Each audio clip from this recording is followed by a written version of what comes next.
What's up, everybody? You've probably heard by now, but just in case you haven't, the new SMG meta is not an SMG. It's an AR. It's the BP50. This week, we just got the conversion kit for it, which turns into a 9mm SMG, and it's kind of broken. The time to kill is almost exactly aligned with the HRM, but with the conversion kit, it comes with a stock 60-round mag, and it also has crazy movement speed with it. It's actually a really insane secondary. The only downside is it does use AR ammo, so if you're using it as an SMG with an AR, you will have to probably use an extra backpack slot for extra ammo, but I think the trade-offs are worth it if you really get a feel for this. The HRM is a little more consistent TTK-wise, but the BP50 beats it out in movement. So really, if you want more movement, go BP50. If you want a little more consistency, stick with the HRM, but I'm having a blast using 50 conversion. But without further ado, we're going to jump over to the loadout, and of course, after that, we'll go to true game data. And before we do that, I will have my Twitch link down below in the description if you want to come check me out play Warzone or Apex and you want to see me use any weapons or try out anything, you have any questions that I might be able to answer, feel free to pop in a chat, let me know, say hello, let me know you came from YouTube, always great. And then, of course, Instagram, TikTok, Twitter, all linked down below if you want to check that out for yourself. I have short-form content that often mirrors this long-form content, so check that out if you wish. But let's go ahead and jump over to the loadout. Okay, so first and foremost, the most important thing is going to be the Jack Revenger conversion kit. That obviously is necessary because that's what this whole build is about. And that blocks magazine because it comes with a 60-round mag. It blocks comb, stock, barrel, under barrel. So you're left with 4 other attachment slots available and 5 attachment categories available. So you do have to leave one thing out. The one thing that I have a different build than some other people do. Some people run the iron sights and they switch to a high velocity round or a high grain round to help out that bullet velocity against its high grain and damage range. It does hurt the recoil, but this thing has such little recoil, it doesn't matter. So it's kind of a preference thing. They go with the high grain rounds, and like I said, I run this more as a sniper sport than I do an SMG, so I go with the glassless optic instead. Where that hurts you is you have less range and velocity, but not a huge difference, and it helps with that firing aim stability, and I'm just not great with iron sights. So those are the two real options here, is the Jack Glassless and the high grain rounds. Choose between those two if you wish. I go with the optic.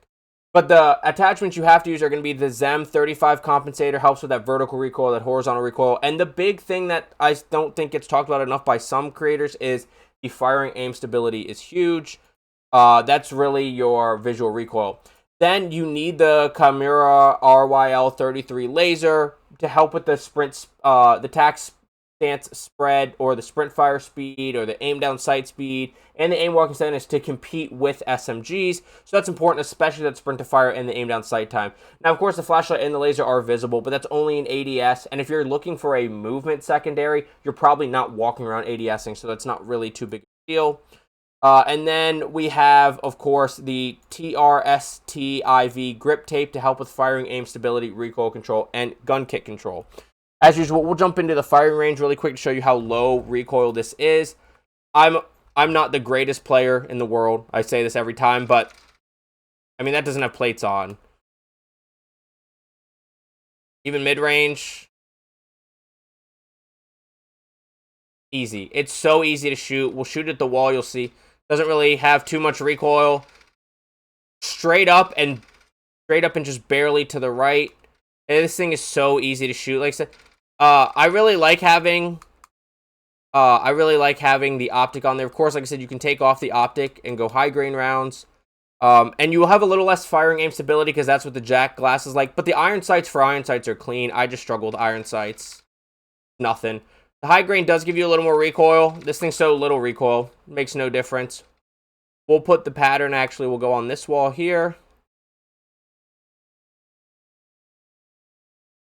It just goes up just a little bit more, but no real difference.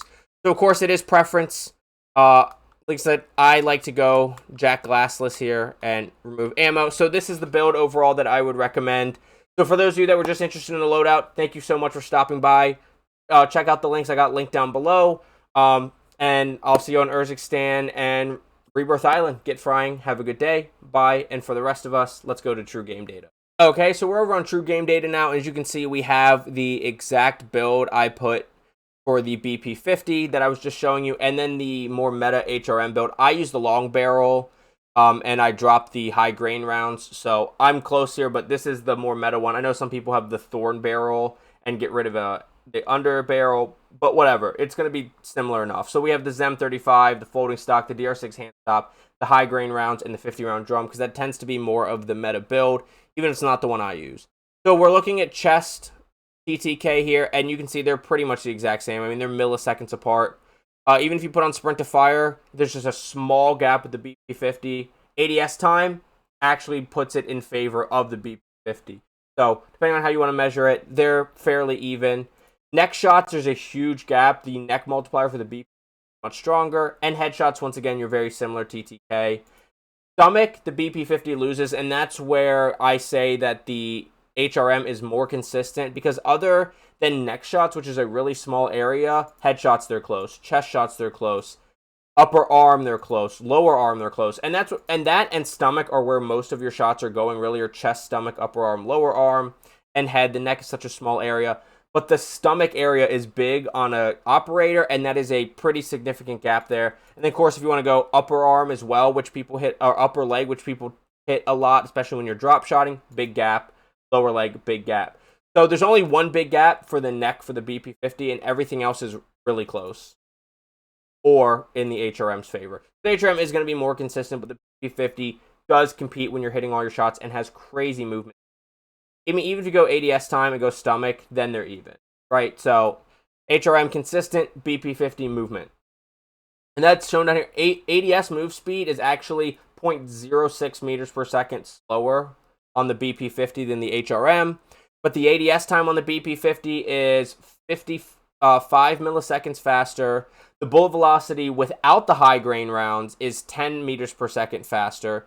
The crouch speed is 0.63 meters per second faster. The fire rate is 104 bullets rounds per second faster, which also means it's more forgiving when you're missing shots. And that higher fire rate is combined with 10 more rounds. So if you do have a little more to miss, so it is a much more forgiving gun. Flinch, same. Mag size, obviously 10 rounds more. The hip fire is significantly worse. 6.7, whatever. I think it's probably not meters, but 6.7 to 5.6. The minimum hip fire area is a lot closer. But the move speed, big. 0.42 meters per second more. The reload time is a little bit longer, but you get 10 more rounds. But the sprint speed, just the regular sprint speed, is going to be 0.62.